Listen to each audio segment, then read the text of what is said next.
Fabio Gorghier du Mandelic.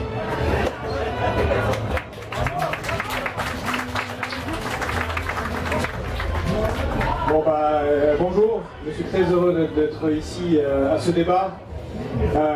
Je suis étonné qu'en cette année qui a vu malheureusement la perte de l'immense Fidel Castro, qu'on nous accorde que 5 minutes pour débattre, lui qui faisait des débats de plus de 7 heures et qui a le record mondial. Bon, on va essayer.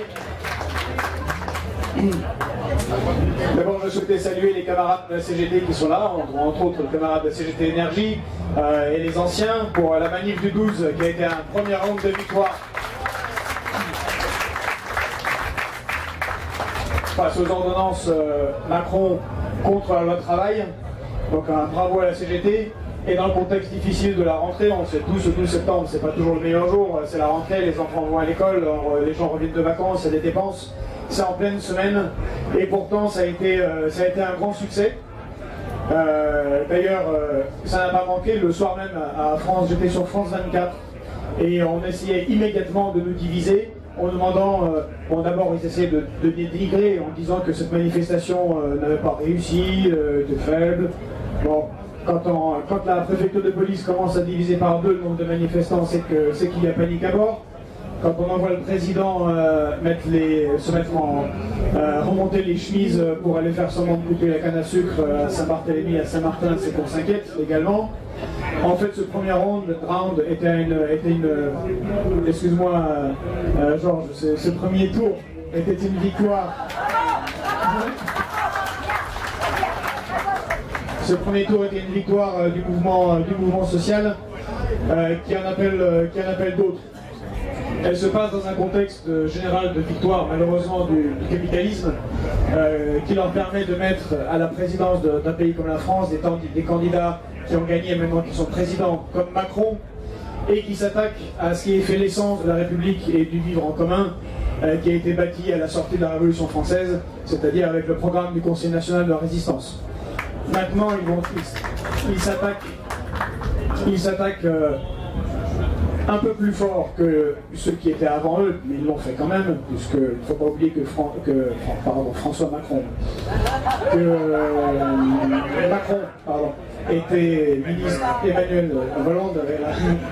Emmanuel Macron était ministre de l'économie et le véritable rédacteur de la loi El Khomri. Donc c'est un pas supplémentaire vers la destruction du Code du travail en France.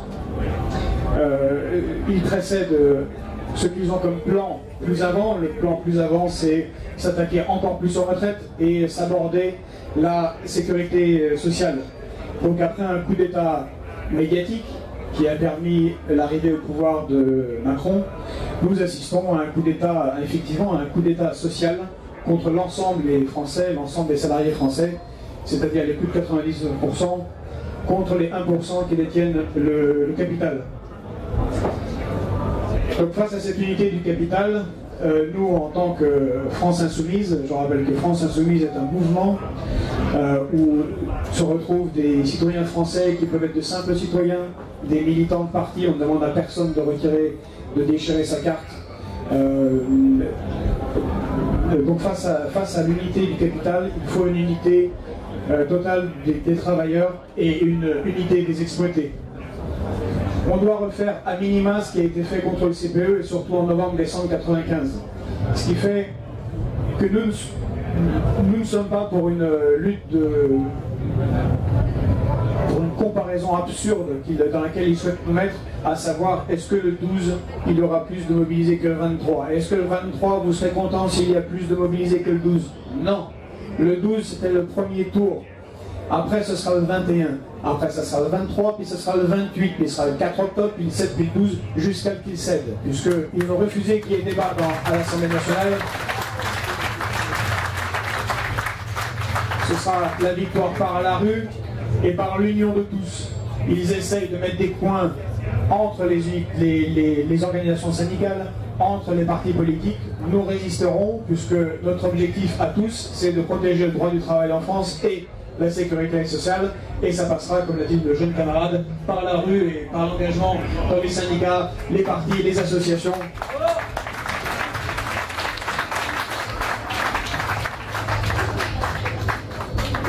La lutte est totale, elle se passe partout.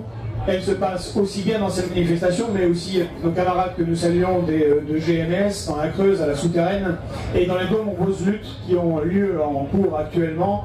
Il ne faut pas lâcher un pied, il ne faut pas lâcher 1 mètre carré de terrain. La lutte doit être partout. On doit, comme on l'a dit il y a quelque temps, la peur doit changer de camp, et pour le moment, la peur est dans le camp des salariés. Il faut qu'elle passe à nouveau dans le camp du capital.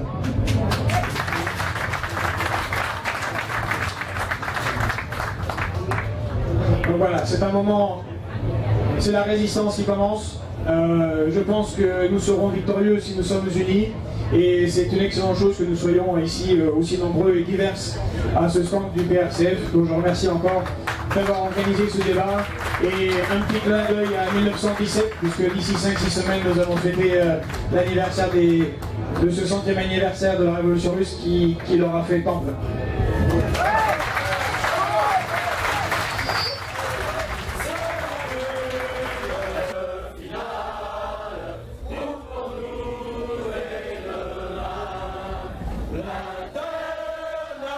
International